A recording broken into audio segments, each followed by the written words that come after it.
Welcome back to the Early Weigh-In podcast. Man, this Saturday night, going down at the UFC Apex, we got the trilogy fight between Stipe Miocic and Daniel Cormier. Man, this is as close as this fight gets, in my opinion. Such a fun fight to break down. Title of the best heavyweight of all time. Each of them have finished each other. A lot riding for both of these guys, man. I'm so excited for this Saturday. What you think? I'm extremely excited as well. We get this type of card once, twice, three times a year, possibly. And this definitely will qualify as one of the, huge cards of the year. Absolutely. Like you said, it being a trilogy fight and then splitting it 1-1, it's as close as you could possibly ask for. For the majority of the week, it's been a pick 'em as far as odds go. We've seen a slight edge in DC, but I think that towards fight time, we'll see him even out again, and I think that it'll be as close as you could ask for a main event.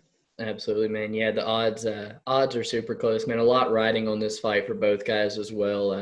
Stipe considered the greatest ever, man, with the title defenses in a row, but losing two to DC puts a little asterisk there, man. And DC, trying to move up to be the greatest heavyweight of all time and stuff. Two losses to Stipe there definitely gives Stipe that title. So, man, it's going down this Saturday, and I'm so hyped for it. I am as well, man. It's really, and it's a tough one to pick who I want to win. I've got reasons for both guys that I want them to win. Personally, I think I lean more towards the guy who will continue fighting afterwards. And I think just hearing what they've said over the past few months or since they fought last, I feel like Stipe would continue his career, but there's definitely a possibility that both retire. Yeah, man. Last Saturday, we had some more heavyweights throwing down for us. Provided us a nice little night of fights. Went positive again, unit-wise. But first fight of the night, we did lose a couple units there on the underdog, Al Qaise. It was a pretty close fight, though. I actually did go back and watch it, man. When you got a little play on the line, you're a little biased toward the guy that you want to win there.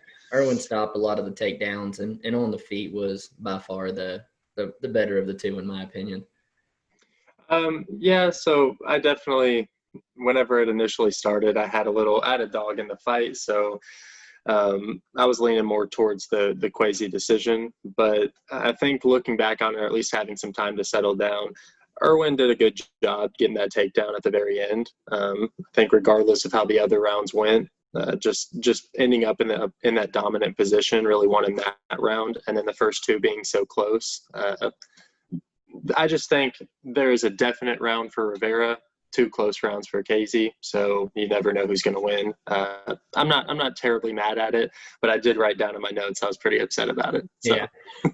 The second fight of the night, first guy with 3 wins in 2020, Yusuf Zalal, looked pretty impressive against Barrett. Still searching for that first UFC finish. I thought he had it in there in the first round with the spinning back fist or the spinning back kick, and then all the back time and stuff, control time he had on the mat. Still searching for that finish, but man, Yusuf looks good at 145, man. Very active as well. As much as you could ask for from Yusuf. Like you said, he almost got that spinning heel kick. As far as Peter Barrett, I was really unimpressed with him. I thought that whenever he was coming in there, he'd come with a game plan of trying to pressure him and at least throw some early calf kicks, try and get his movement down. Didn't do any of that. Decided to try and stand up with Yusuf, and it did not work out in his favor. It was a pretty one-sided fight the whole time. Yeah, man, he didn't throw very much at all. The next fight there, also another underdog bet that a loss there, but I couldn't pass up the 165 dog odds for Justin James, and he almost did get it done in the first round against Gavin Tucker, but after that, man, I remember telling you Gavin just threw that right or the left high kick so much that he kept James' right hand glued to the side of his head to where he couldn't throw it. Great mix-up of techniques and levels of striking, was going to the legs, the body, the head. Really gassed Justin James out with all the defense he was having to play, but man, was it close to getting ended in the first round. Yeah, if I could have gotten the same odds at plus 165, I think I also would have taken the bet. And like you said, that first round, it was really close to happening. I think, and even looking in hindsight, I think a Justin James first round prop bet along with a Gavin Tucker decision win would have been, the best setup for that. Tucker, 11-1 going into that, just had the consistency where Justin James had a couple of silly losses on his record, and then coming off of 5 first-round finishes, I'm sure he hadn't seen those later rounds in a long time. So we did start to see him slow down. Tucker did what I thought he was going to do. I thought he was going to be able to kind of outwork him on the feet, get that decision win, but and his chin looked good. So I'm happy with Tucker's performance. I'm ready to see him get back in there. I imagine that they'll give James somebody relatively middle of the pack next time. What are you thinking as far as matchup for James? Man, I don't know. I know that was first time cutting to 45 for him in a minute and so maybe back to 55, but the cardio wasn't there for him in my opinion. Mm-hmm. He gassed his arms out, throwing a whole bunch, going for that guillotine, I believe. So I don't know, man.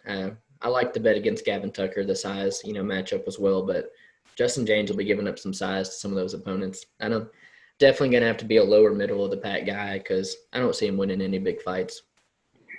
I feel you on that. And even if he does get, matched up with somebody who's a decent fight style against him, I'm still only going first round prop bet for him. Yeah. I know that I don't mean to, discredit anything that he's done in the past and mark him as a first round fighter, but after the cardio showing of last week and his 5 finishes in the first round, I got to think that that's where he shines. And outside of that, he gets pretty average. Without a doubt, man. I know the next fight you cashed pretty good on like a plus 230 under 2.5 rounds. Andrew Sanchez and Wellington Turman started throwing down from the second the bell rang. I never thought that one was going to the judges from the moment it started. Not really sure how I got those odds. Whenever I had originally looked at it, it weirded me out. I had to double check it, but there were 2 185ers who were going to be throwing down regardless. They both threw heat, so I figured that the under 2.5, was it under 2.5? Yeah, well, at plus 230, I'd take that every single day. For sure, man. We had a Nazareth kind of piece Alex Munoz up on the feet. Alex Munoz was an excellent wrestler. Really just couldn't get the takedown. Kevin Holland and Buckley, that was fun while it lasted. Buckley was throwing heat in there, man, and Kevin Holland. About as calm under pressure from them. Man, I don't know how he stayed so calm with that power coming at you. He was willing to stay there and grab the clinch and try to deflect and block some of those punches. I really think Buckley, man, I'd like to see him back and for another fight. I was actually happy with the performance for him on such short notice. I really was. So I don't mean to backtrack, but the Munoz fight, he got that first takedown and it looked like Hapkaras kind of figured out how he was setting it up, and then started stuffing those, and then you saw his superior boxing take over. I was really impressed with Nazareth. I think that he can keep that momentum going and actually do something in the UFC. So I'm excited to see who he gets matched up with next. And then about the Kevin Holland fight, his patience in that fight and calmness and that chaos that Buckley was throwing was extremely impressive. And then, like you said, Buckley, he throws like Mike Tyson. I think first round, even like you said, his gas tank held up longer than I thought it would. Yeah. He was still throwing heat in that second round. His frame and everything, it makes me think that if he could, even if it meant taking off a little bit of time, he should consider 170. I don't think he has an ounce of fat on him, but he's extremely small and extremely muscular. I think it would benefit him to try and get down to 170 if he hasn't already. If he can't, I think that his size is going to compromise his ability later on in the UFC. I agree with you, man. Kevin Holland wants to be the company man now. I'm all for watching Kevin Holland fight like that, man. The shit talking in the octagon, the cool interviews afterwards, man. I like him, man. He's ready to yeehaw and be the company man, be the new Donald Cerrone. I'm on the Kevin Holland hype train. After that performance, really excited to see his next fight, and I think he's motivated as ever to show everybody what he's made of. Absolutely, man. The next fight was the prelim main event, underdog for us. One of our best plays in a while, and to get Tim Means at plus money. I'm not gonna lie, I was a little worried after started pulling this weight by quite a bit, and Tim stepped back up on there to cut for a second time, to make weight himself and get some of that purse. And I know we both noted, the right hand for both of those guys was really low. I know you texted me about Means just eating shots on the right side of his head, trying to turn his head, block it with the shoulder, just kept the right As if hand he low. was, yeah, as if he was rolling punches Boxing. in boxing. They don't have huge 16, 12-ounce Right. gloves. We're dealing with 4-ounce gloves, and he's still trying to dodge punches with his shoulder. And I just give a more a striker with a little bit more accuracy than Starpoli, he's gonna get knocked out. Yeah. So, I'm really happy with Tim Means. He definitely used that veteran experience to get the decision win, especially in those later rounds, just pushing Starpoli up against the cage. But moving forward, if he fights anybody that has accurate punches, I don't even think they have to be powerful. He's going to run into some problems, like you said, keeping the hand down. It's a problem.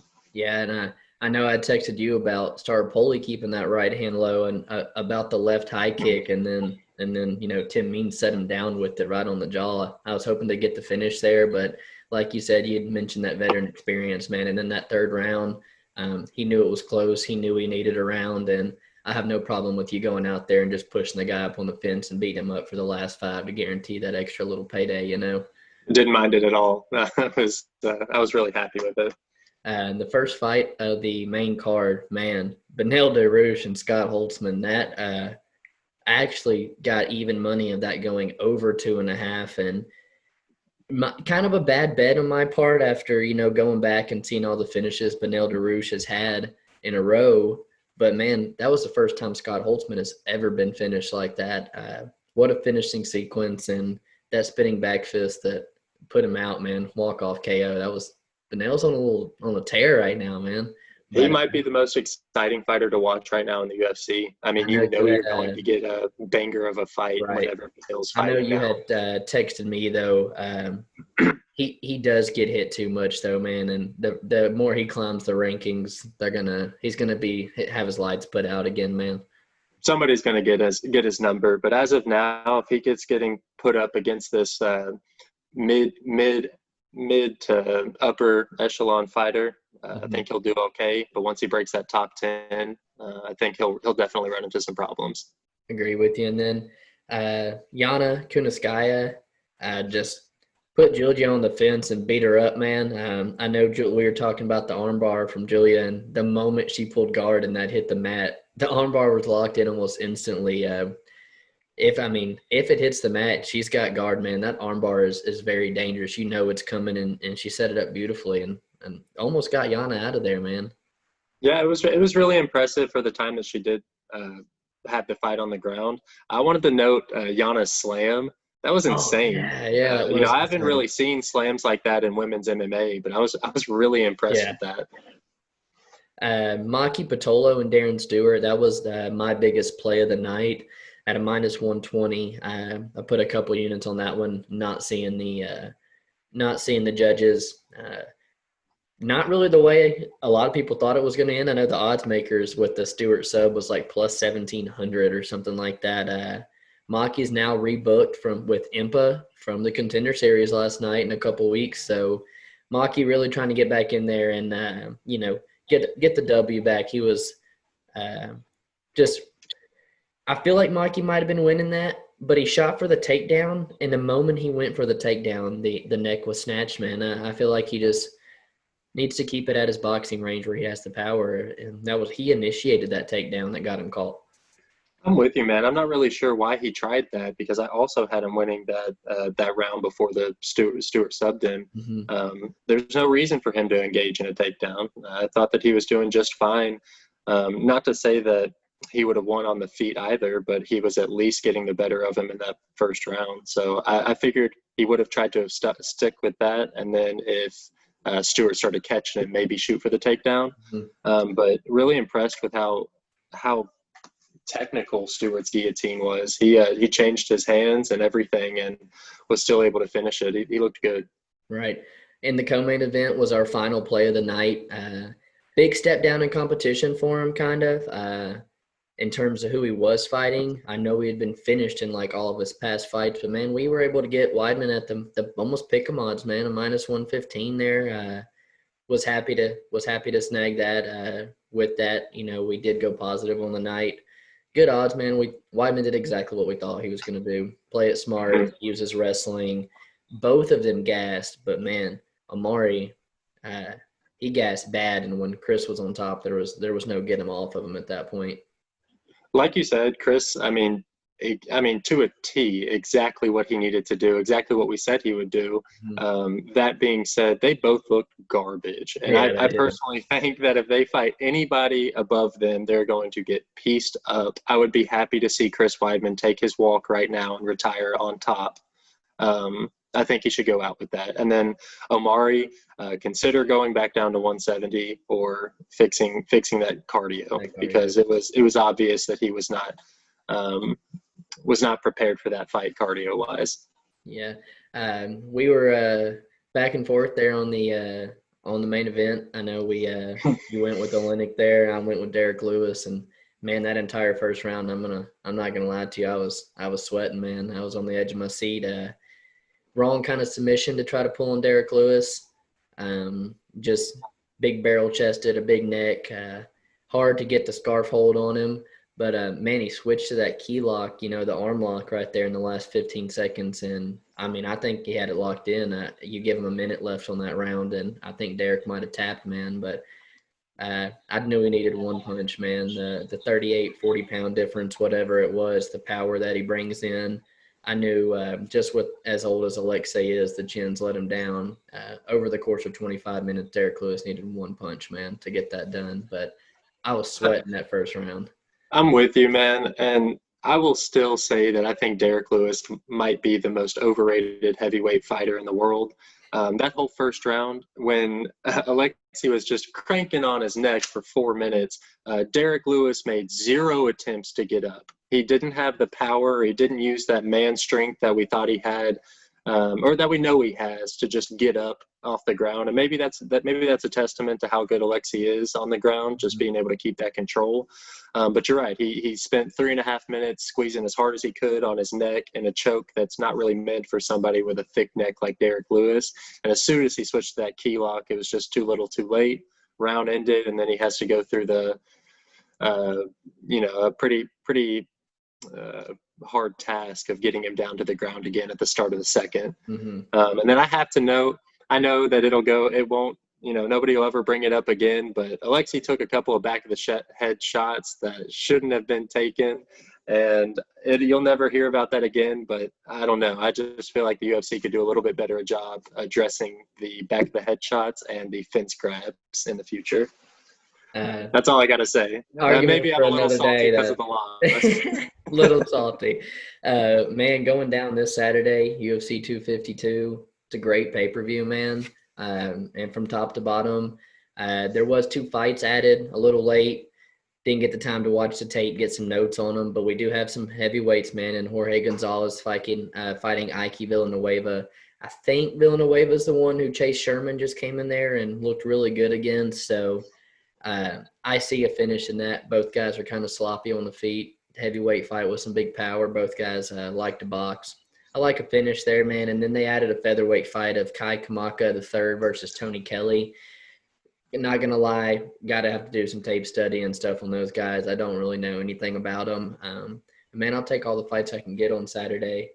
But as far as notes-wise and what we're going to break down for you guys, man, the first fight of the night is Chris Daukaus 8-3 versus Parker Porter 10-5. And, man, I know from the beginning of the week you were calling me on that. We've been talking about this one, the short notice heavyweight fight added, man. So go ahead. Yeah, so the brother of Kyle Daukaus, already a UFC fighter. Chris Daukaus, he's coming in at the +108 underdog, and then Parker Porter at a -112. Something to note about Porter is he's been fighting since 2007, so 13 years of fight experience under his belt. He's had 1 loss in the past 5 years, and I don't know if I even count that one because it was a loss of illegal strikes to the back of the head, but after he had already finished it. So very similar to Derek Lewis's Alexei Olenek finish. His just got stopped because of the back of the head shots. So I don't know how you want to call that, but I really don't look too much into that. And then I actually shout out to Fight Club Picks. On their podcast I was listening. Parker Porter has a loss to John Jones. that I didn't know of. And So I thought Gabriel that was Gonzaga. yeah, the Gabriel Gonzaga. So he's definitely been in there with the better competition. He's just been in there forever. So I'm curious to see if he can continue. I know he's somewhat one-dimensional, fights a little bit like Roy Nelson, where he has a pawing jab and a huge right hand, stands a little bit flat-footed, but he's a heavyweight. So if he lands that right hand, it's lights out. I actually got to watch a little tape on Chris Daukaus and was impressed with his movement for a heavyweight. Pretty light on his feet. The fight that I had watched, he came in with a step-in overhand right elbow and was just able to his timing against other fighters is incredibly good for a heavyweight. So I expect Daukaus to get the win. He is the slight underdog right now, but I would place an under 2.5 bet before I did for either of the fighters. It's really, really close, and they're heavyweights. I know you're not too big of a fan of betting on heavyweight fights. So for this one, with Porter's power and Daukaus's movement, I think that it would be a smart one to do a 2.5, under 2.5 bet. I'm right there with you. This fight was a real tough fight for me to get a read on, in my opinion. You had touched on the fight experience that Porter has, but I mean, for 13 years to only have 15 fights on the record, had to dig a little bit to see that. Took a couple layoffs, there here and there, but he is on a 5-fight win streak. If you discredit the illegal shot to the back of the head, been a little bit more active lately. So lost to John Jones and Gabriel Gonzaga, man. Both absolute top of the ranked light heavyweight or heavyweight division, and then the GOAT, man. So you can't fault a guy there. One thing I did notice about Parker Porter, man, he does, Roy Nelson like with the right hand and stuff, but he's got good kicks, man. Likes to throw leg kicks. Will throw it to the body as well. And one thing we did that you had touched on was the movement and how light Chris Daukaus is on his feet. He likes to throw kicks as well, man. So some good heavyweights that are light on their feet, man. For me, it comes down to Chris Daukaus. I don't know if he's a black belt on the mat, but he's a much better grappler, man, and he is much more willing to clinch up. He was scheduled actually for a title fight in his promotion that he's fighting in right now before he got this short notice call to the UFC. So this is a Chris Daukaus that's training for 5 rounds. I expect him to be in good shape, going from a 5-rounder to a 3-rounder. A guy that was already just younger and more athletic, in my opinion. It's a really close fight, but I'm definitely leaning toward Chris Daukaus here as well. I think he just a little bit more well-rounded, has more ways that he can win. I really do think that grappling could win him this fight. So you talked about the championship fight he was scheduled for. It was against a guy named Sean Teed, who has already beaten him twice in his career. Yeah. So I would have really been interested to see how he did in that fight for me to get a good judgment on how he will perform now. Because we didn't get that, I've got to go on his record. And breaking down his record, some of his best wins are against 2-1 fighters and 8-7 fighters. Outside of that, every single fight that he's had is a losing record or something similar to 2-1. So that experience, the experience is definitely on Porter's side. If Daukaus can implement his game plan and movement, then I think that he could get it done. But also Porter could use that experience into his advantage and maybe cut down on that movement with those leg kicks like you were talking about. Yeah, man. Tough fight to read. The Daukaus, the step-in elbow, looked into that. Very nice finish against a 35-year-old coming off a 3-year layoff. So still very impressive, in my opinion. He timed it great, and he looked good on the feet. But the resume is not up to as par as Parker Porter. And just the fight experience being there. But, man, the opening odds when they first opened was Chris Daukaus at a +130. I've been all over that. I actually like that. If I could have got him a dog money, I think it's a good bet for the young, more athletic guy to get the job done Saturday night. I'm with you. I'm going to go Daukaus by decision. Final answer right there. Is that how you also see him winning it, or do you see him getting it done? Yeah. Because I said under 2.5, but after talking about it a little bit, I think I've changed my mind just in this moment. I've got it by decision. I like Daukaus more by decision. I like Parker Porter more to finish the fight with the power there. So Overhand, right? yeah, if Porter were to win, I definitely see that being inside the distance. In the second fight of the night, man, we got downtown TJ Brown, who's 14-7, fighting the newcomer Danny Chavez, who's 10-3. TJ Brown is on a 4-fight win streak before getting the call to the UFC.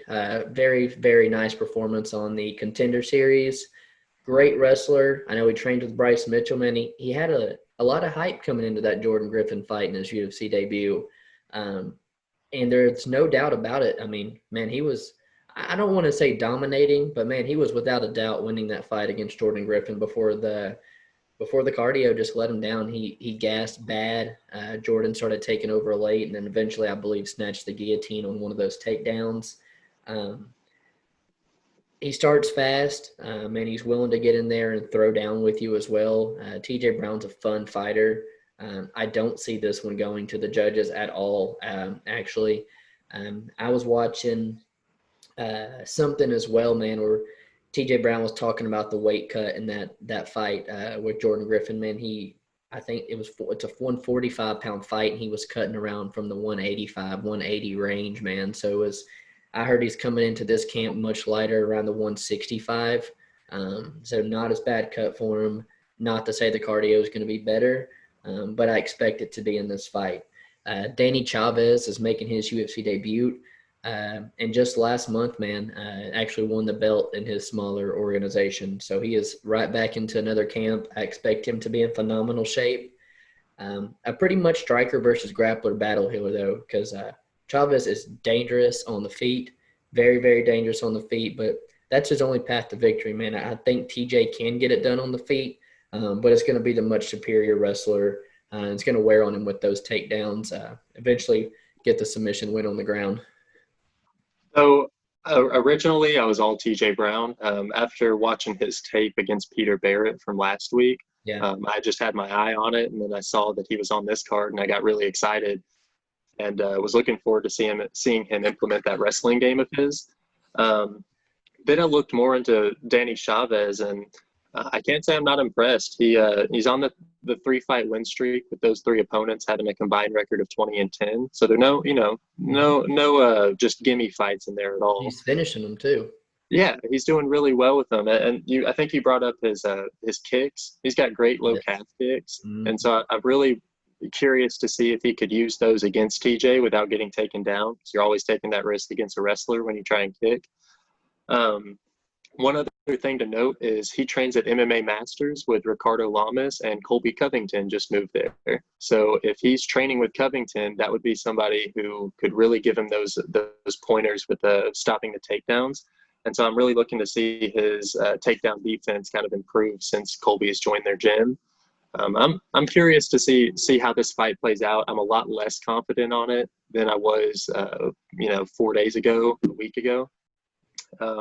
I still see TJ Brown getting it done by decision. I just think that Chavez will impress us with his takedown abilities, and I think he'll be able to keep it on the feet a little bit more than what we're giving him credit for, or at least most people are giving him credit for. Man, well, you're not the only one that, I guess was originally high on TJ Brown. Some money is starting to come in on Chavez. He was the plus 150 dog, now down to the plus 135 dog. I feel like a lot of people were early to jump the gun on TJ Brown as well before doing a little, insight there, just to see how active, Chavez has been lately. And like you said, fought decent competition as of late and has put them all away, man. I know you touched on it, the leg kicks, probably one of the best weapons that he has, but it is a threat, man, when you're facing a wrestler. I feel like those two things, man, are going to determine the fight a whole lot. The kicking game of Chavez versus the wrestling game of TJ Brown. I did actually play TJ Brown, though, at a minus 165. I like him to get it done with the takedowns and stuff. Curious to see if Chavez is going to be able to defend him. And then how do you see this fight going? I don't see it going to decision. I actually think a second round submission, probably late second round submission for TJ Brown. Okay. So I'm going to even though we are starting to see that Chavez has a little bit more to offer to TJ than originally expected, I still got TJ Brown winning. I think we're going to see not necessarily a lay-in prey by any means, but I think he's going to be grappling heavy the entire time, so it's never going to stop as far as the takedown attempts. He'll get about 50% of them. I just don't know if he's going to be able to finish him on the ground. So I expect Chavez to a lot of getting taken down and standing back up, and just not being able to implement that striking game that he would need to utilize to get the dub. So I give it to TJ Brown by decision. Herbert Burns and Pineda was next. I did get moved up to the first fight on the main card there. So next, man, we got Felice Herrig, who's 14-8, versus Virna Jandiroba, who's just 15-1. Go ahead, brother, take that one away. Yeah, so Virna, she's 15-1. Her only loss coming to Carla Esparza. I'm not too high on Carla Esparza. You know what her game plan is coming into a fight. She did exactly that against Virna. Virna's an excellent BJJ practitioner, but whenever you're going up against a wrestler with the pedigree as Carla Esparza, it's tough to implement any of your jiu-jitsu moves just because of that top pressure and control. So I'm not saying that that's a bad loss by any means, but it's at least something to note. Carla Esparza, with her wrestling and experience, I think is what won her that fight. That being said, she's fighting a striker in Felice Herrig, who's been out for a year coming off of an ACL surgery. Something to note about that is that she's 35 years old. That's definitely a concern of me. I know even younger pro athletes, I worry about them after an ACL tear, much less somebody who's 35 years old in a sport where you get beat up for a living. So I'm extremely curious as to how she comes back. Not that she left great either. She was on a two-loss streak against Carolina and Michelle Watterson. She's just been pretty inconsistent. I would like to see her come back and have some success in the UFC. I definitely don't see it being a win against Virna. I think that she's got her number and just about she probably won't win the striking against Felice, but I don't think it'll be too difficult for her to get it to the ground and get that sub.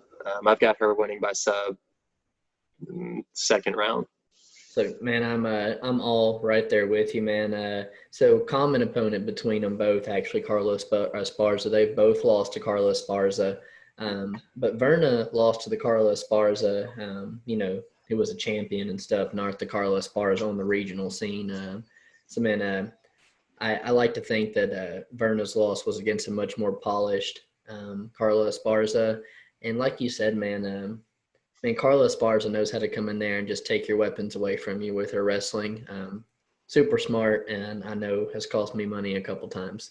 Man, you touched on the ACL. Crazy worried about it as myself. She doesn't have the money, the facilities, like you had said, as some of these professional athletes. She's a 35-year-old women's fighter, not at the top of the division, not a next champion. Doesn't have the resources behind her for the, for the treatment and stuff to get back. But, man, she's a tough son of a bitch, man. She is. She likes to make the fights dirty. Felice is going to be in your face the whole time. But I'm right there with you, man. Jandiroba, she's just a much superior grappler. Not going to be hard to get the fight to the mat. And if it does get to the mat, I see her finishing Felice pretty easily. Now, Jandiroba, 15-1, the only setback being Carla Esparza in your UFC debut, so a little octagon jitters and stuff there as well. Coming off the win over Mallory Martin, which is a big step down in competition from Carla Esparza. Mm-hmm. But Virna's, man, she's the ex-Invicta champ. She's got a win over Mizuki and New, who's in the UFC now. And they had another title defense. So she won the belt, defended it in Invicta, and then got the call for the Carla Esparza fight on short notice and drops the Invicta belt to take the short notice fight, man, at 15-0. So I like the mindset Virna's in. She has a winner's mindset. She wants to be here. And she's taking on a girl who's, ACL reconstruction at 35, coming off 2 losses late in her career, man. Virna Jandiroba all the way. So get this. Jandiroba opened at a minus 155. Now she's on like a minus 300. Oh my So yeah, gosh. Felice Herrig opened at a plus 125, and now she's a plus 230. So I would have played Jandiroba at minus 155 all day if I would have gotten those lines early. Do you see a Felice Herrig line that you would bet No, ever? I don't bet Felice in this fight, in my opinion. I think she's outclassed on the feet and on the mat. The layoff, ACL, too much going against her. Yeah, no, I'm with you. Minus 500 might get me to put something on it, but So yeah, outside of that, no. I know under 2.5 rounds for this one is pretty. I think it's a pretty good bet, man. I know it's plus money. It is plus money. Almost all girls fights, under 2.5 round are plus money, and with the layoff and just the much superior jujitsu skills, if this fight hits the mat, I think Felice gets subbed inside the distance. Yeah, I've got it second round sub, so we're both in agreement on that one. Absolutely. Sweet. All right. Man, the next fight, some more girls here. We got Ashley Yoder, who's 7-5, fighting Livia Souza, who's 13-2. Another play for me here for the night. TJ Brown was my first one. This is my second one here. Ashley Yoder, the only thing she has going for her, man, is that she's going to have a big reach advantage, and then about 2 inches taller. That being said, man, Yoder is, I don't know, man. She's not good in my opinion. She's 3-2 in the UFC. I know she's lost to like Ronda Marcos, Mackenzie Dern, Justine Kish, man. Angela Hill. And Angela Hill. I don't know if Angela Hill was in the UFC. It might have been on the Ultimate Fighter a little earlier. That is a common loss between these two. I know Souza only has 2 losses, and one of those is to Angela Hill, and the last one was actually Brianna Van Buren. A lot of people, thought Souza was going to win that fight, but Brianna Van Buren, she's just super fast on the feet, and she outclassed Souza there. But Souza has the much more powerful hands, and dude, the grappling difference between these two are really night and day. Souza has a ton of submission wins. She's a great submission artist. Dude, if this fight hits the mat, I think Yoder gets subbed in that round. I really do. I don't really think the size difference is going to be that much of a big deal. Souza also the former Invicta champion, and something I like to note in her fight with Sarah Froda. So, she's given up size against Ashley Yoder when it comes to reach and stuff. Man, this is a 115 fight, and Sarah Froda came in weighing like 123, and Souza still took the fight on like 8-pound difference and beat the shit out of Froda, man. I mean, was able to ragdoll her and stuff. And for her to ragdoll a girl was probably coming in there at 130 when she just cut to 115. Man, I got Souza all day. I got to play on her at minus 155. I'm really excited. I think she's a much better fighter there, coming off a setback in the UFC. She's coming off to get a win, man. So yeah, I've got Souza winning that, and it should be an easy win. Now there's obviously some discrepancies in Tapology and SureDog. However, you're going to get the size advantage. For me, she's 4 inches taller, and a 6.5-inch reach advantage. That's substantial in a women's MMA fight. I'm not saying that that's going to be a difference maker or that that's going to give Yoder the edge by any means, but Souza's going to have to close the distance to take her down. So if Yoder can utilize her movement and that reach advantage, I really think that she could get it done. I at least see a path to victory for Yoder. I don't see her finishing it, but I could see her keeping her at distance long enough to get the decision win. Outside of that, I got Souza winning just about 8 out of 10 times, 8.5 out of 10 times. But I do see at least a path to victory for Yoder, so I'm not going to counter out completely. I would like to see them weigh in. I said neither are the odds makers, man. Souza opened at a minus 250, and she's now down to a minus 165. With Yoder starting out at almost plus 200, is now down to plus 135. So, wow. A lot of people do see the path to victory, but I think the height and reach just skew it just a little bit. It's hard to see that and not play somebody else. Yeah, it's similar to DC Stipe. Stipe has 7.5 inches of reach on him, but stylistically, they match up perfect. And I don't know how much that reach is really going to come into play. You know, if Souza's going to be cutting in on that distance and getting in with head movement herself, Yoder might not even get a jab off before she gets taken down. But I am curious to see if she's improved on some striking and maybe get that movement to where she could make something happen. So not usual, but I see both the ladies' fights ending with finishes. I think Souza's going to get her down to the mat and get a submission win there as well. So, dang, this one's tough because I'm with you. If she gets it down to the mat, it's a finish. Yoder could be on her bike the whole time, though. All right. I'm going to go Souza decision. So I'm going to go Souza decision. And not a bad play whatsoever. Yeah, and it's a 115 girls fight. Yeah. So we gotta be realistic about the outcomes of most of them. But I feel you on the sub on Souza. That's a good play as well. And man, the prelim main event, we have Jim Miller 32-14 versus Vinc Pichel 12-2. Jim Miller making the record-breaking 36th walk to the UFC, to the octagon, man. Excited for him here, man. Go ahead with that one. Yeah, I'm excited for him too. 36th walk and 36 years old. Neither one of these guys are spring chickens for the division at all. Right. Vinc Pichel's working on 37 years old right now. He's won 5 out of his last 6, which I thought was pretty impressive. In his last 3, or the last 3 opponents that he faced were, wait a second. His last 3 opponents were all 3 undefeated fighters, and he won 2 of them. That's something to note, at least. You know, he's not getting any easy competitions right now, and I saw that his wins are over Casey Kinney and Brad Catone. Oh wait, I'm sorry, that's Merab. His loss being to Gillespie, so I can't fault him for his loss to Gillespie. Is what it is. That's somebody who I didn't think Kevin Lee was going to beat either. On Jim Miller's side, he's 1-1 in 2020. He's definitely been somewhat inconsistent on his wins. He's kind of going 1 win, 1 loss, 1 win, 1 loss. So I'd be curious to see if he could get it done. Neither one of these guys I'm super excited about in lightweight because I don't see much more of a career in lightweight. They're both, kind of getting towards the end of their careers, and I expect Jim Miller to get it done just off of experience, UFC experience, and I got him by decision. I think he'll do enough to get it done by decision. What do you think? So man, big fan of Jim Miller.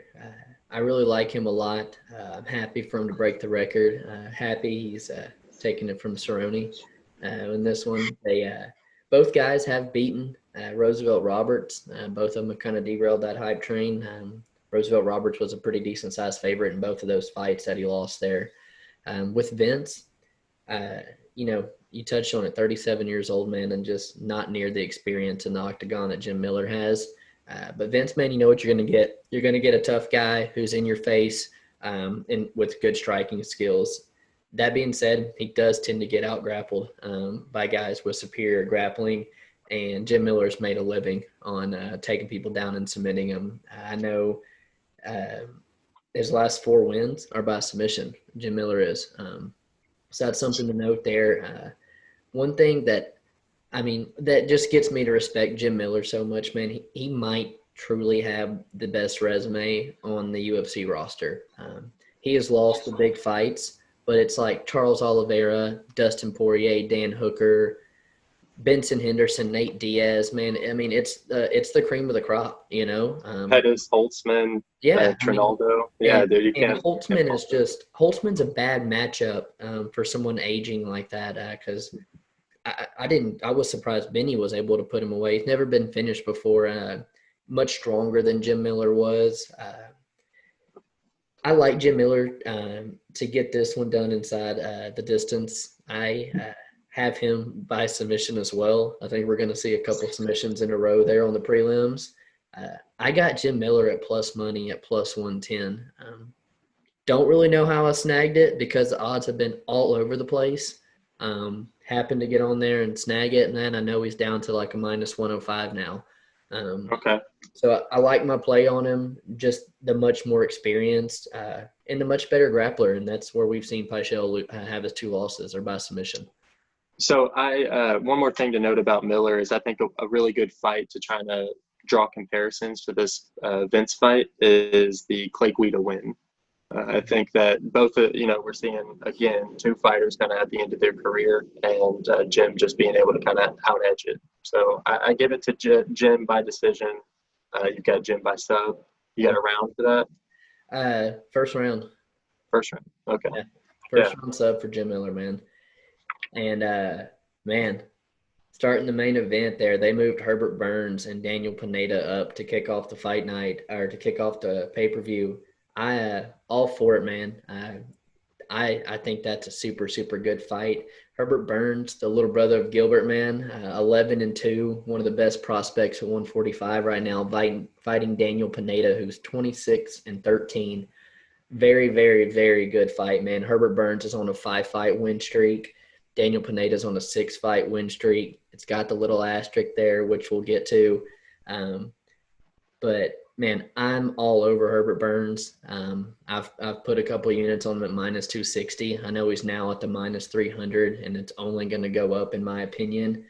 What I don't like about Herbert Burns is, man, he's young in his MMA career, but he's already 32. So it's like you draw the similarities to like DC and stuff, though. It's like you have such an extensive background in grappling that even though you're starting MMA at a later in life, man, just the skills you had gained, leading up to it, it doesn't really stand for you're coming in late.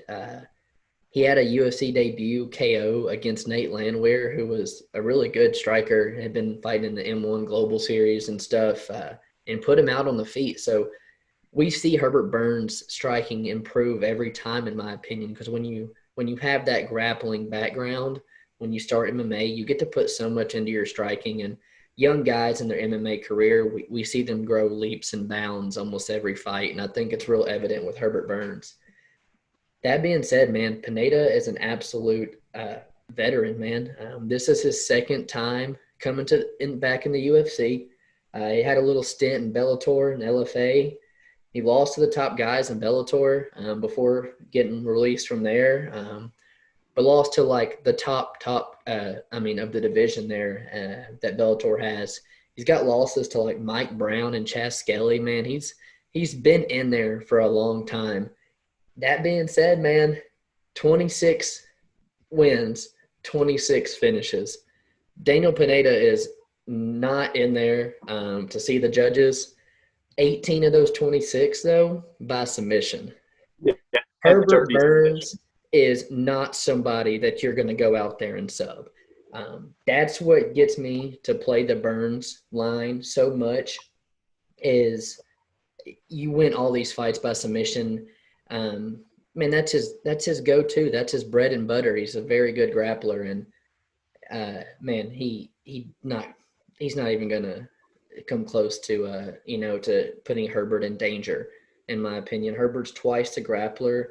I know Evan Dunham was a little washed up and actually just got cut from the UFC about 30 minutes ago, but a very, very good wrestler and a very good grappler. I was very. It was nice to see Herbert Burns just go out there and just first round implement the game plan on a good grappler and take him down. Nice little foot sweep, pulled him right into his back, and I mean sunk the choke in quick. The little asterisk I was talking about with Pineda went to PFL, 2 wins in a row, about to fight his freaking. I think what is it? PFL does now like $1 million tournament or something like that. And then he pops, man, and both of them get overturned to no contest. So, like I said, it should be on a 6-fight win streak. I don't know really what he popped for that got him overturned to no contest. High levels of too high testosterone. So, I mean, I don't know. I'm not a scientist. I don't know how much it helps you, how much it helps your performance. But still, man, 6 fights in a row that you win, in my opinion. This fight is going to be a good one for a while it lasts. So I'm glad you brought that up. I was going to bring it up.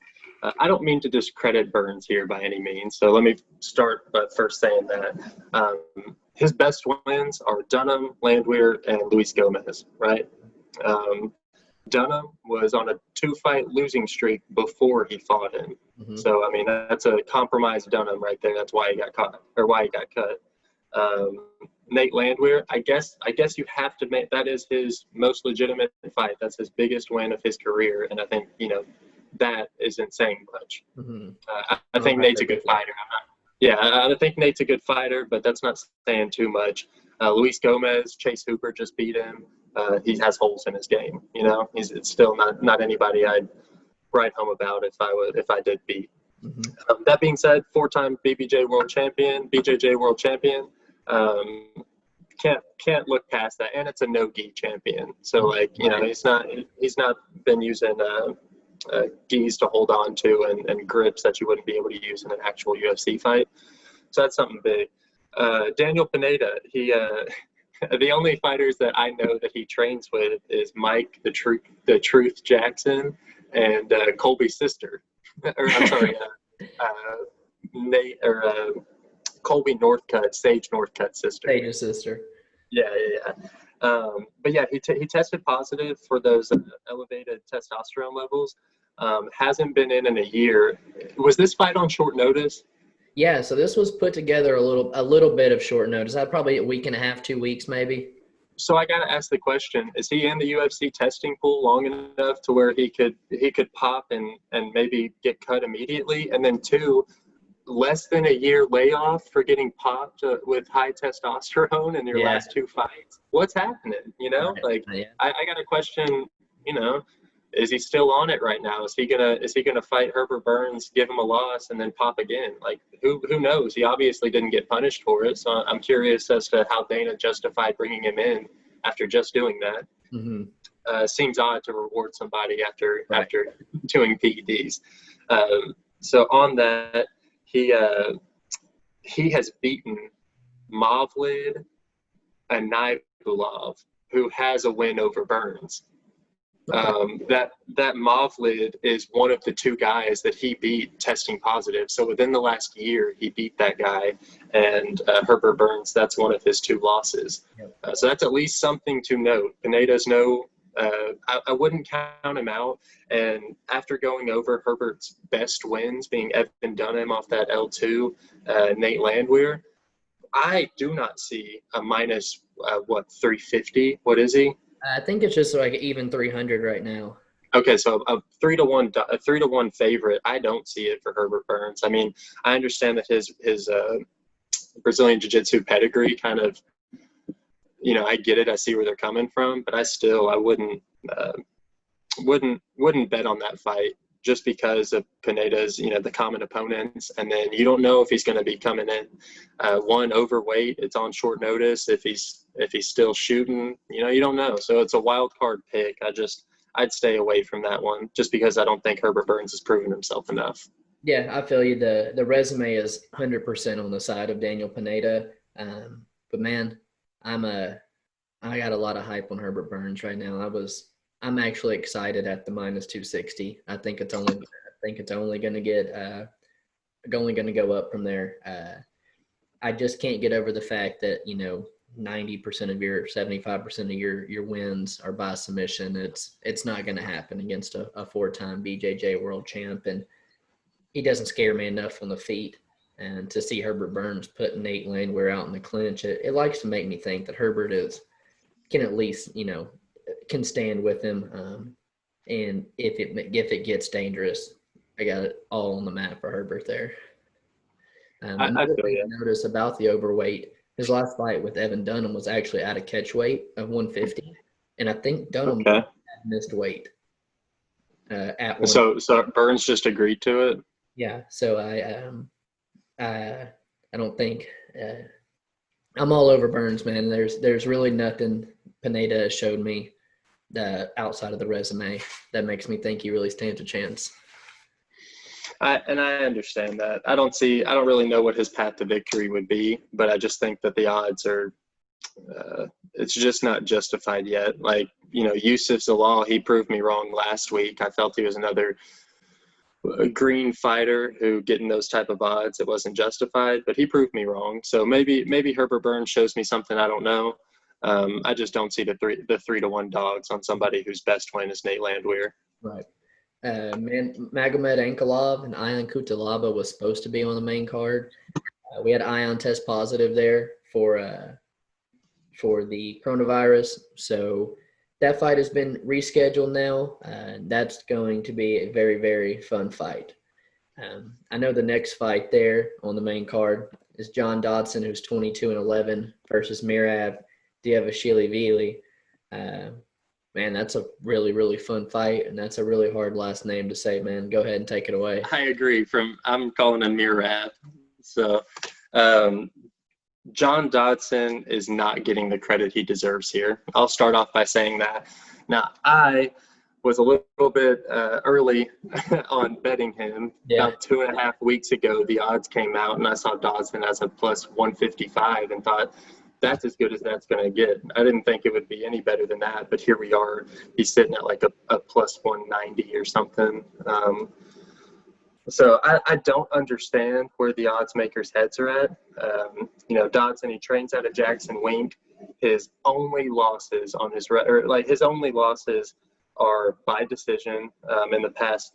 I think since 2015 or since 2013, his only losses are by decision. It's to Peter Yan, Jimmy Rivera, Marlon Moraes, John Lineker, and Demetrius Johnson.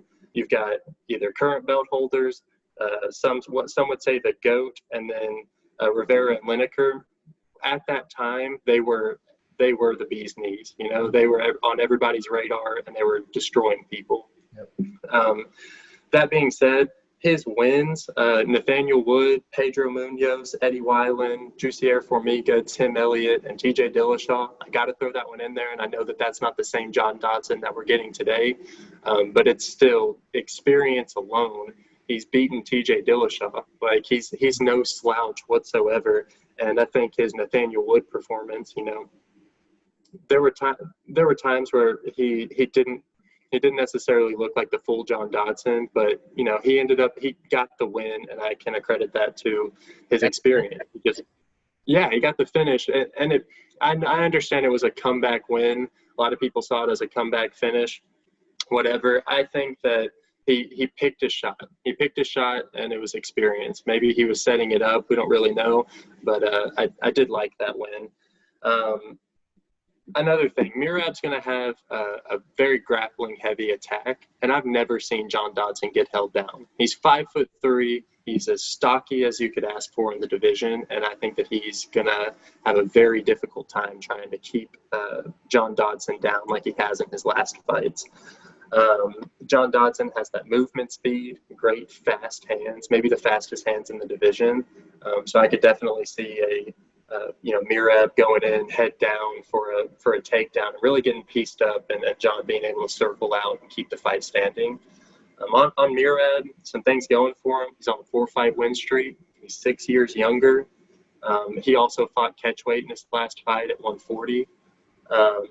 And his losses, he's got some silly losses. Mm-hmm. Just flat out, he's got some silly losses.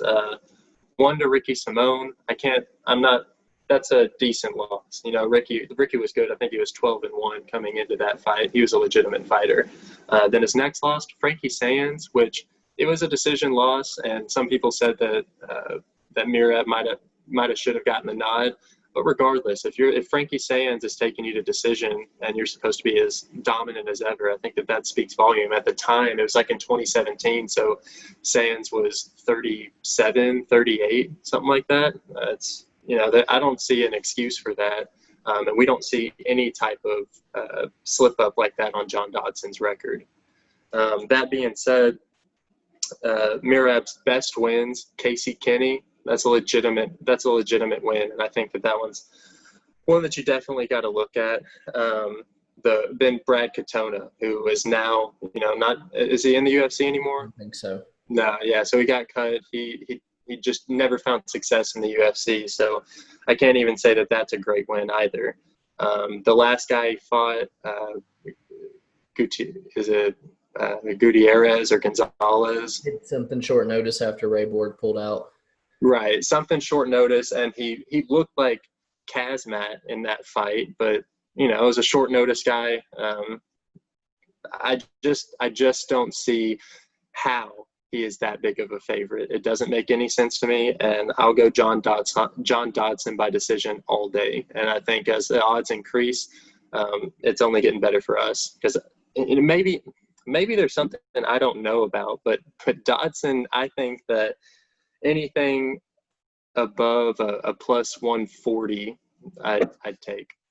Man, you touched on just about everything that I have written here in my notes as well.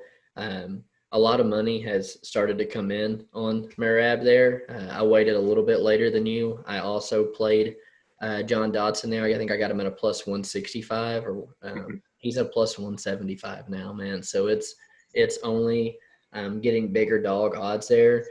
You touched on the biggest factor for me, man, and that's the resume. John Dodson has been in there with the absolute top of the division for as long as, for the past 6-7 years. And Merab has, not been in there with anybody. This is definitely his biggest test so far.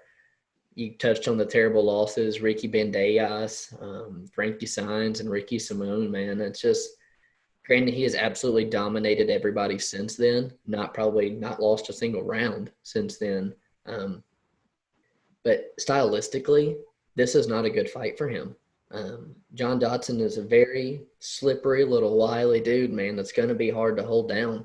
Trains up with great guys out of a great camp. The striking difference between these two is absolutely unreal. Dvalishvilli is really only got a spinning back fist, and it's terrible, man.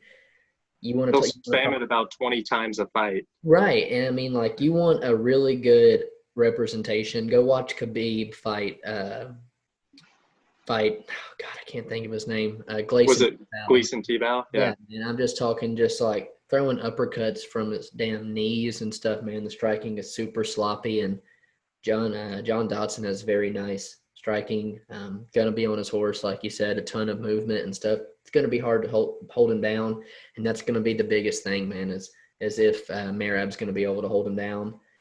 Dodson, on the other hand, man, tough spot for him. Getting older. He's tend to start kind of slow as of late, and he's already lost to the top of the division. Maybe a little too old, and doesn't have the body to drop down to 25 anymore either. So a little bit of a tough spot. I don't see him getting back to the title shot. But I can absolutely see him derailing the Merab hype train on Saturday night. Stylistically, it's just kind of a bad matchup for Merab, and one that I'll gladly take John Dodson at a plus 165 there, man. Mm-hmm. From what it looks like, it's only gonna go up. Yeah. So yeah. And man, these next three fights are where we really start to get to the meat, man. Some really fun fights. We have Junior Dos Santos, 21-7, fighting Jairzinho Rosenstruik, who's 10-1. Go ahead with that one too, man. I know you're really excited about that one. Another underdog play for you. Another underdog play for me. I think the only ones we have are Dodson, and Dodson and Junior Dos Santos. That Daukaus, I still have him. I guess he's a slight plus 110 as well. Okay. But yeah, so JDS, I got him at a plus 125. I think I saw him at a plus 110 now. Jairzinho, that line is kind of moving closer to a pick'em, where I think that it should have been off the start. Mm-hmm. I know that everybody's suspect of JDS's chin, and I get it, but just breaking it down, he's another one, been fighting since 2007, so 13 years of fight experience. Or I'm sorry, he's been fighting for way longer than that, but his only losses since 2007 are to Velasquez, Overeem, Stipe, Ngannou, and Blades. That's top tier. You cannot blame him for any of those. Those are all either ex-belt holders or future belt holders, and Ngannou and Blades. I think both of them could have it in the future. He's 5-5 in his last 10, and he's on a 2-fight losing streak. That worries me. He's 36 years old. That doesn't worry me, especially in heavyweight. I think that he's still got 4 more years before he really needs to consider hanging it up. the 2-fight win streak is concerning, but they're against people that you'd expect him to lose to, and Ngannou and Blades. He needed to avoid the huge shot in Ngannou, and then the Blades fight, I had him winning both of those. I had bet him in both of those. I'm pretty high on JDS. I think that his experience and his footwork, along with a wrestling pedigree, he's a great fighter. It's just about his chin being suspect and him having gone through so many wars in his UFC career. How much more can you take, especially at that age? Moving over to Rosenstruck, 32 years old.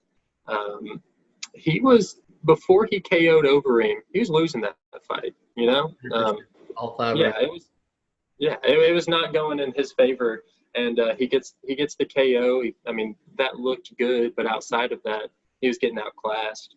And then, he's now 3 months out from getting knocked out cold from Francis. 2 months out, so getting knocked out cold from Francis. So, you got to question his chin now. I know that was his first loss, but I'm sure getting knocked out by Francis doesn't feel great. So I'm curious to see him come back, and then his best wins being over Junior Albany, Andre Arlovsky, but a shell of Andre Arlovsky, and Crowder. I'm blanking on his first name, but Alan. I think so. Alan Crowder. And then, like I said, the Overeem win, but he was losing that fight. So I think we're going to see another striker, UFC veteran, that's going to be able to outclass him. It's just about if he can hold off on getting knocked out. Yeah. I've got JDS winning by decision. I ended up telling you on that at a plus 125. Like you said, I do try to stay away from heavyweight fights, man. It's, one punch can lose your money really quick.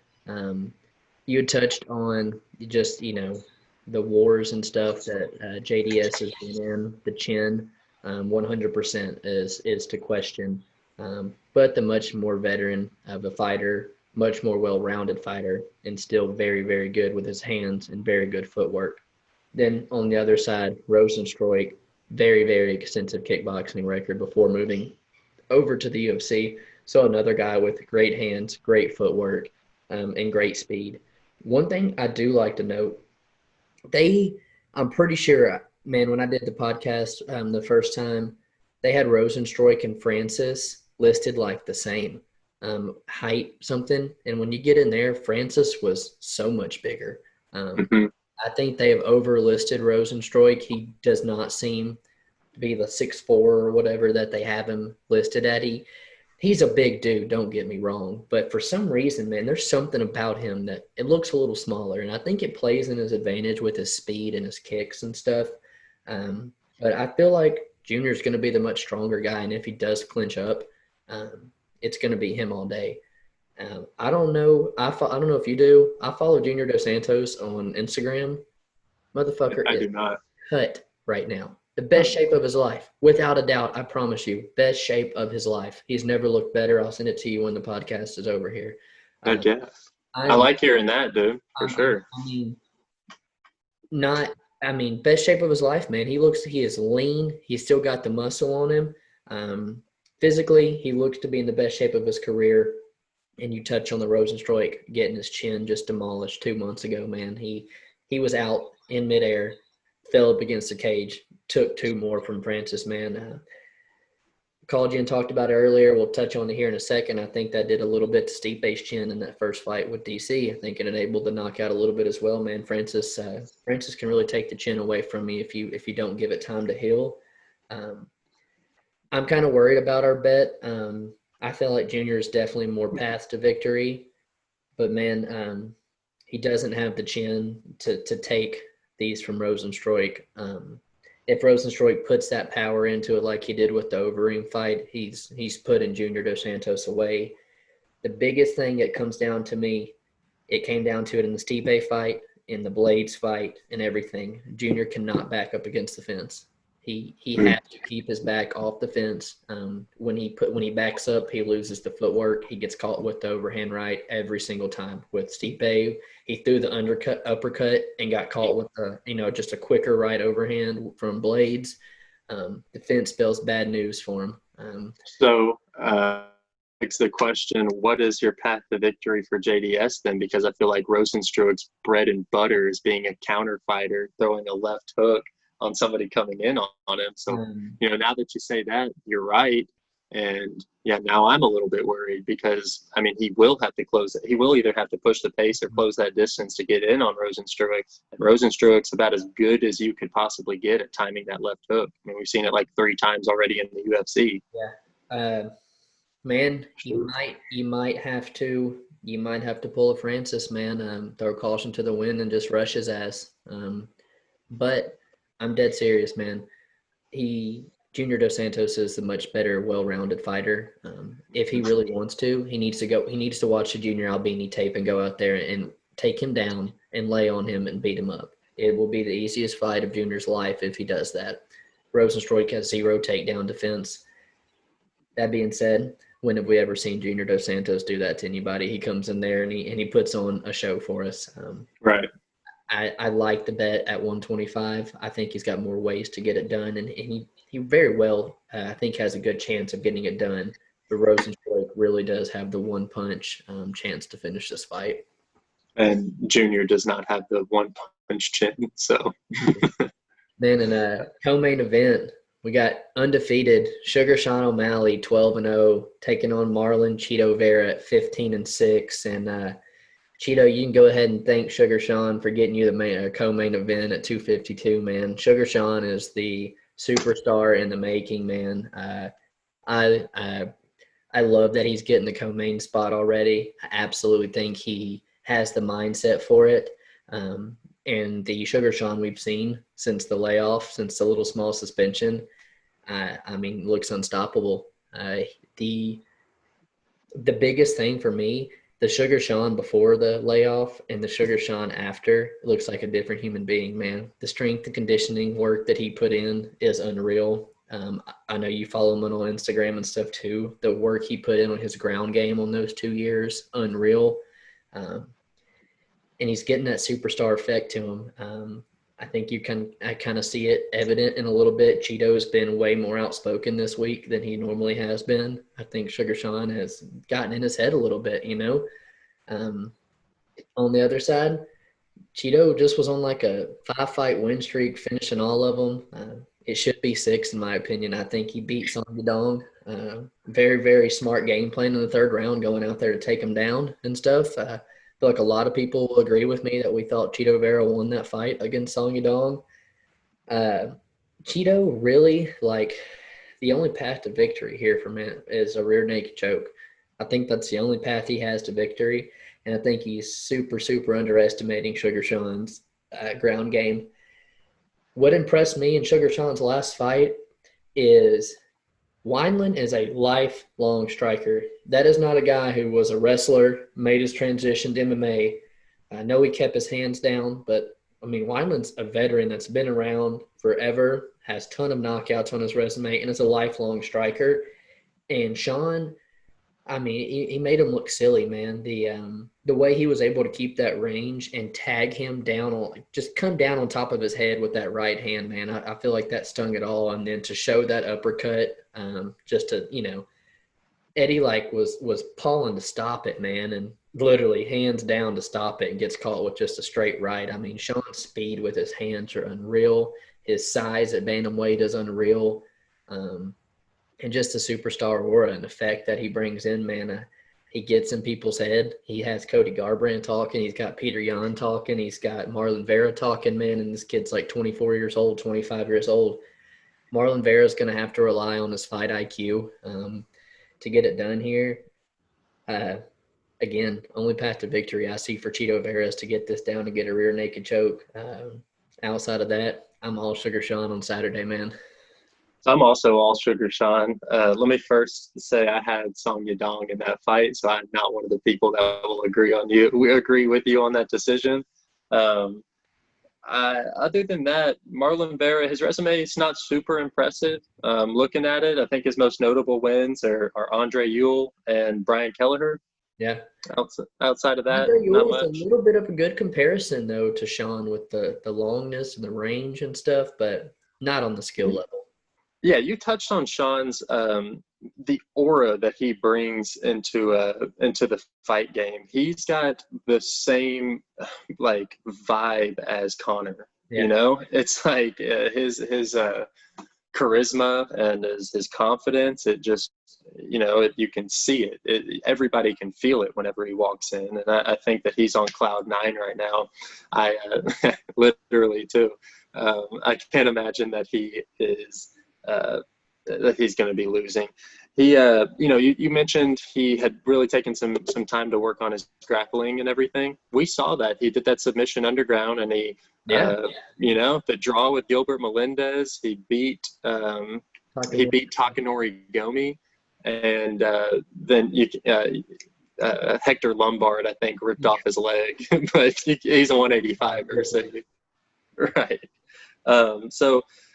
That being said, Sean O'Malley's always been an excellent striker. We saw it in his last fight. Now to add on that grappling and the experience that he got even in those few grappling exhibition matches that he had, he couldn't be more confident. And I don't think that it's going to work against him. I think it's going to be very Conor McGregor-esque. It'll take somebody that's bigger in a higher weight class to stop him, and being 5'11" at 135, he's a monster. Yeah. His striking's there, and then now to add in a ground game, I don't see anybody beating him in the top 5 and above. I know that's pretty premature. You have to threaten him with the takedown, man. It's like Connor, Wonderboy, Anderson Silva. If you were willing to get in there and keep it a distance and strike with him, you're going to get knocked out. Mm-hmm. And I don't think that Marlon Vera has the ground game to really worry him on the ground. I'm right there with you, man. Vera's got a 15-6 record, and 5 of those wins are in the last year and a half, 2 years. So complete just career resurgence. A good fight for Sean. Someone who kind of likes to make it dirty, doesn't mind taking one, but he's not going to be able to take a bunch of Sugar Sean's shots on Saturday, man. I got a bet on that one actually as well. That one doesn't see the judges. No, that one doesn't see the judges at all. And I'd even go further. If you get better odds on picking a Sean O'Malley TKO or Sean O'Malley finish, then that's what you should go with. If you can get that under -200, I don't think it's a bad bet. Yep. And main event that we've been waiting for almost a year to the day. Stipe Miocic 19-3, fighting Daniel Cormier 22-2. Stipe, the current champion, man. Both of them got a win over the other one. This is a trilogy fight going for the best heavyweight of all time. Man, first 2 fights, really, really interesting. The first fight, you had DC coming out there and looking phenomenal on the scales, in my opinion.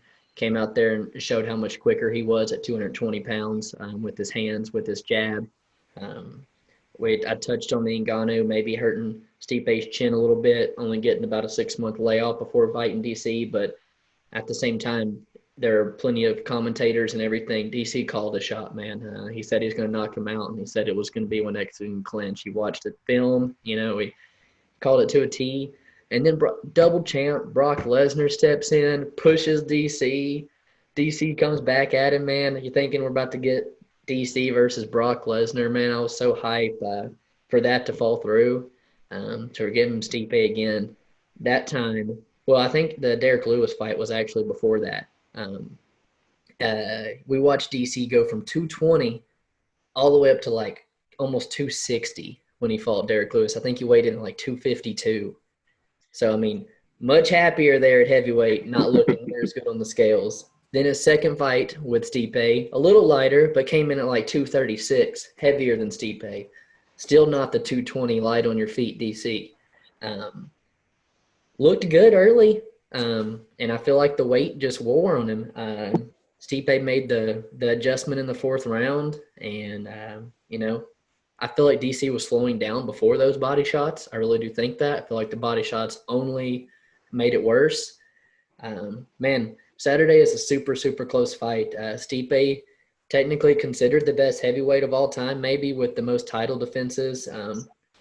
But you had DC, who was undefeated before, dropping to 205 now, coming up looking so good. So I truly think the winner here is the best heavyweight of all time. And I think it's going to come down ultimately to the grappling of DC. Is he going to be able to have the cardio to be able to grapple Stipe in this one? What you think?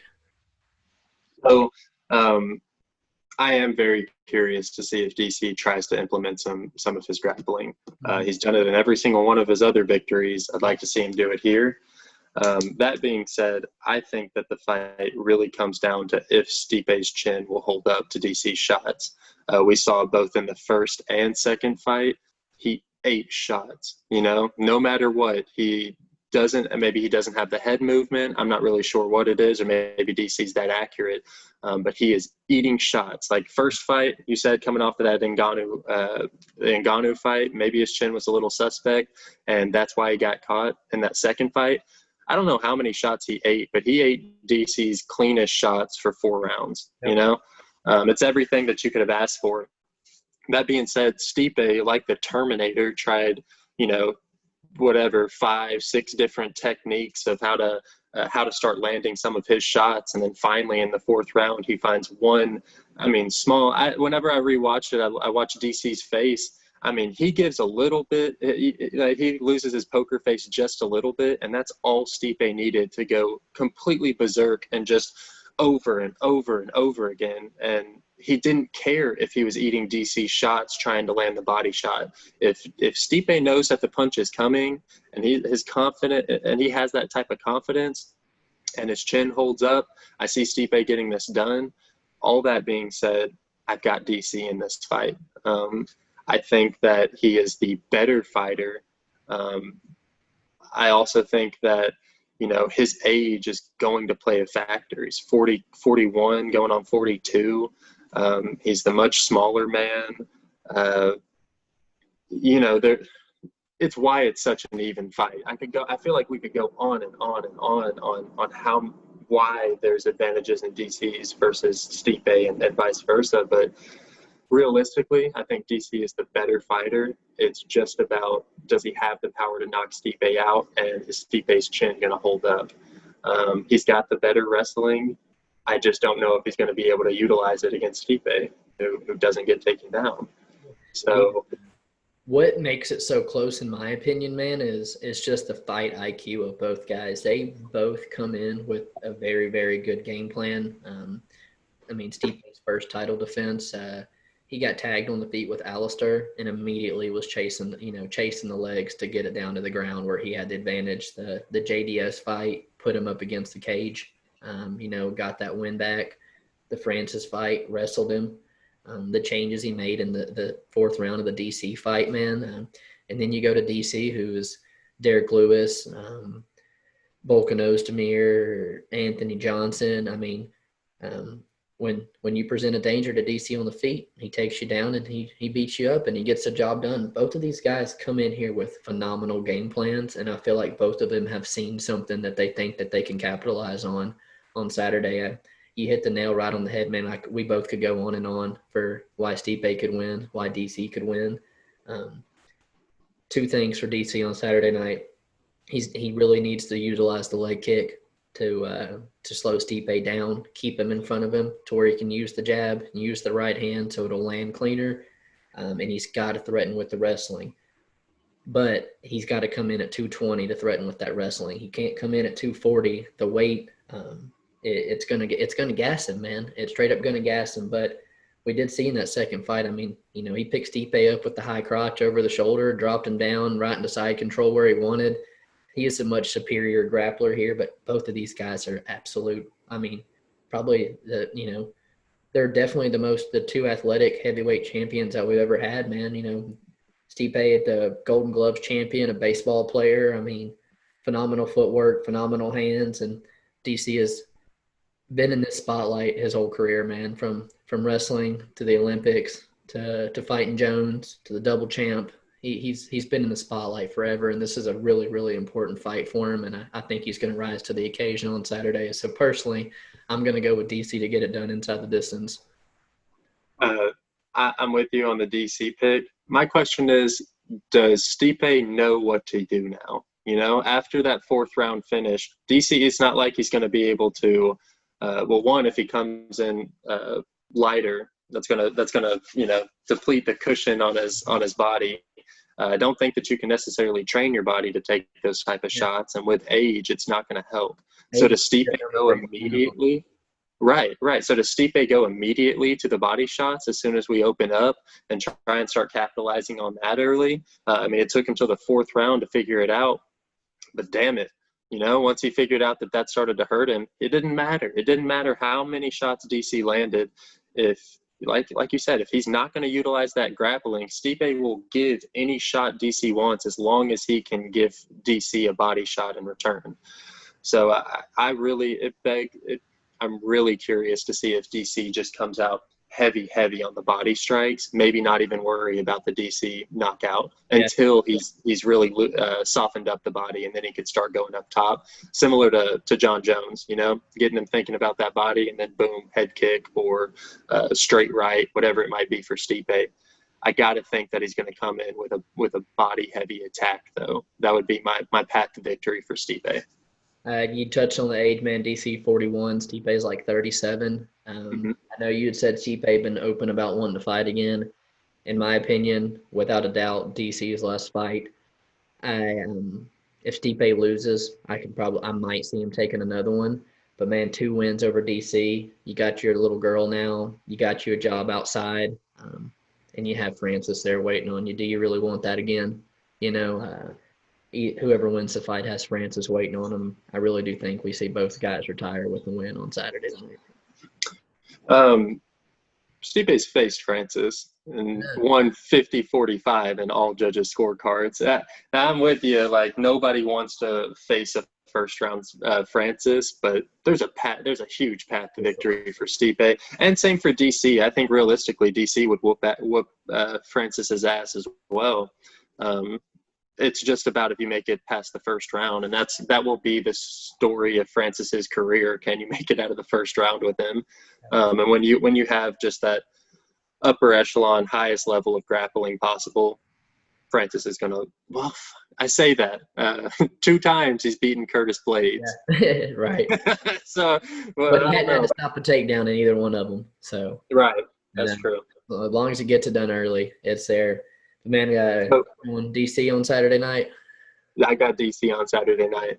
I think both of us, we made personal bets with our friends just because it was, it's as even as it gets, and you got to have a minus 115 pick 'em to bet him on any betting website. So, heck yeah, man. Well, brother, going down this Saturday, what an excellent pay-per-view. The trilogy fight, Sugar Sean as the co-main. Who's your fighter to watch this coming week? Let's just exclude DC Stipe. Like, we know, like, that's the fight to watch right there. Yep. Man. And for me, man, it's Sugar Sean. Bumped up the co-main. Still got the 0 next to your name. No loss. Cheeto by far your biggest step up. Little hype behind this one. Some shit talking going on and everything. You're on the co-main of Stipe and DC. A lot going on here for Sean. Only propels him forward with a nice win, man. I think you had touched on it. Probably headlines a fight night if he wins this, So Sugar Sean's definitely going to be my fighter to watch on Saturday. Got to. Shoot, if you could, you have to catch that fight. You have to. It's a treat whenever you get to see Sean walk into the cage. Like I mentioned, that aura that he brings in there, it sends chills down your spine. Yeah. He's awesome. He's awesome to watch. As far as my fighters to watch, I got 2. Yep. Got to watch JDS just to make sure that, he can implement that game plan that I know that he has and that I know could beat Rosenstruik. I just hope that his chin holds up. He's coming off of a 2-fight losing streak, so I really would like to see him get back on that horse.